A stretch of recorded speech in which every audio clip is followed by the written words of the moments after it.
स्वामी विवेकानंद जी को आंतरिक शक्तियों पर श्रद्धा थी और इसी कारण उनके सीमित जीवन काल में उन्होंने अनेकों मानवीय संभावनाएं विकसित की। मैं स्वामी जी द्वारा मानव ज्ञान की सीमाओं का विस्तार किए जाने पर प्रकाश डालूंगा। स्वामी जी ने व्यवहारिक वेदांत का परिचय देकर मानव ज्ञान की सीमाओं का विस्तार किया।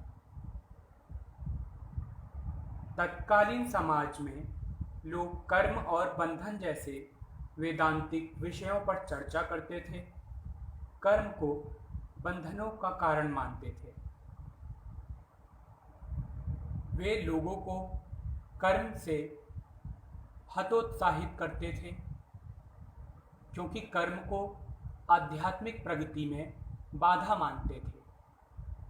स्वामी जी ने व्यवहारिक वेदांत के माध्यम से कर्म और आध्यात्म के बीच सामंजस्य स्थापित किया।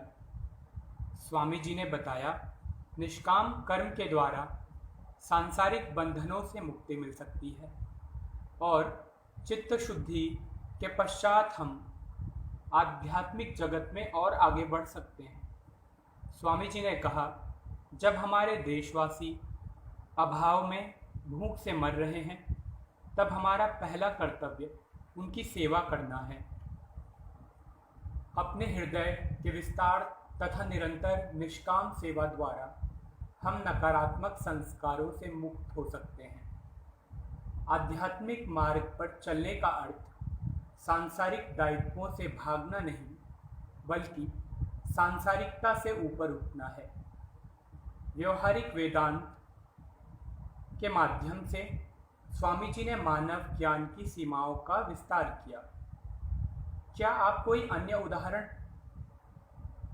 के बारे में सोच सकते हैं जिसके माध्यम से स्वामी जी ने मानव ज्ञान की सीमाओं का विस्तार किया?